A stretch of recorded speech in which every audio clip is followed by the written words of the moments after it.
So I hear of a lot of people and friends say on this awakening path, what do I do for work once I wake up?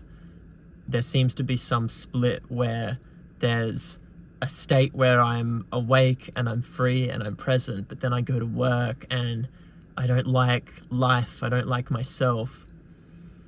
And this is really a place that we can get quite stuck in, believing that work is separate to life, right? Because life and consciousness is always here. It's always happening. So where's the border between life not being work and work being not life? It's the same thing.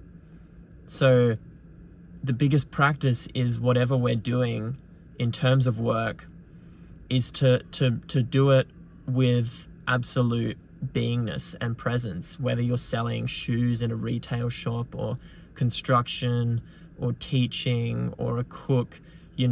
That becomes the practice, is whatever we're doing is a practice for our beingness. I used to have jobs in retail and at cafes and restaurants, and I actually found it incredibly fun as a practice to be, because I'd go to work and I'd feel myself, it's a collective belief, I'd feel myself getting sucked into that.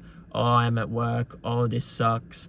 And then I'd flip it and get into the body and breathe and make it a practice to actually be present with what I'm doing. And there's actually a deep enjoyment in that. If you're a kitchen hand, which I was quite a few times, is actually, can I enjoy this moment fully, or can I be present with this fully and get out of this mental narrative? Can I feel the tray? Can I feel the senses of the scrubbing? Can I feel my breath while I do that? Can I hear everything that's happening around me? And it becomes the deepest practice, whatever you're doing. If you're a teacher and you're in a classroom, right, and the students are going berserk, right, or as you do when you're in school, you run amok and you make comments. Can you be present behind that? I guess you have to, if you're a teacher, otherwise you lose your job. But there's all these challenges. No matter what you're doing, it can be a challenge. That's the biggest thing, is treating it like a challenge. And then it starts becoming enjoyable, because it's like, oh, I'm actually exploring the depth of my being in this job. If you're in an office job, right, and you're just sitting at a desk all day, it's, can I have moments of presence where, yes, there's the work, yes, there's structure, there's things I need to do, of course, but can I have moments in that of even like a reminder of breathing, of feeling the inner body, of noticing that the deeper reality, the true reality is this moment, regardless of the content of what you're doing. And the more present you can get with that job, with that work, the more effective it is from there, because then that comes through what we're doing. So we're not constantly lost in, oh shit, I have to do this and then fix this, and it's too much, and then we get still and present, and we feel that there's a force, there's a being behind everything that we're doing. So that's the first bit I want to seek out. The next bit is this belief now, and I've seen so many people, and I feel this so much in the West and in this society, is this feeling of like not feeling satisfied, feeling like we're doing something wrong, like we're not enjoying our work, and something feels, and for the person it feels very out of alignment. And we didn't come here to slave away at something we don't enjoy.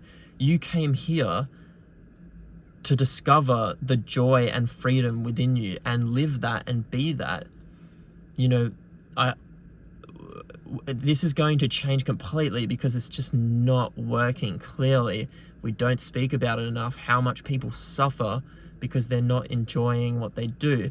Okay, and I know this sort of counteracts what I just said, because there is that is a way of what I said prior to this, of dealing with reality and actually being able to enjoy whatever you're doing. It doesn't matter what it is, but we don't need these jobs that cause us immense suffering.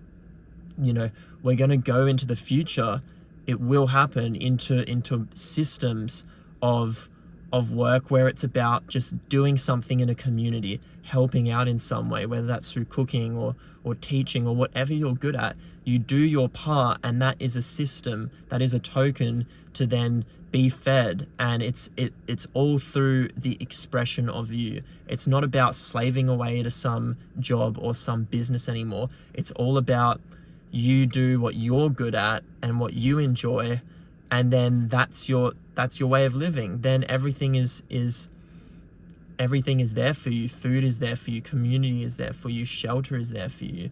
Not, I have to go to work and slave away, you know, all this energy and time to these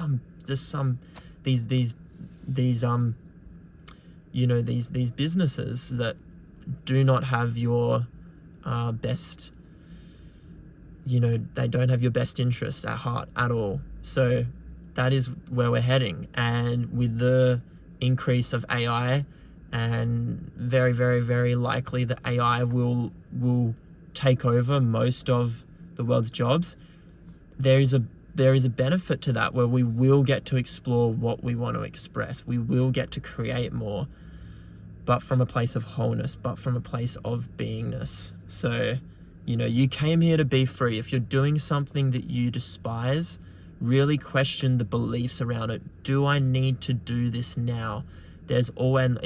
Most of the time it comes down to a belief that we won't be safe if we let go of it. But what if you do? What if you do? You're still going to be here. If you come from the heart and from your being, right, you're in touch with the universal force of nature. That is going to support you. You will find a way, and you will be supported. So much of what we create of, oh no, this isn't safe, I can't let go of this, it's the unknown, you know, is just belief, is just thought. So you can be free. We just need to step outside of this little thought prison and get into really allowing and believing in the freeness of this life, which doesn't need you to slave away to someone or something outside of yourself. Okay, that's me done. Bye.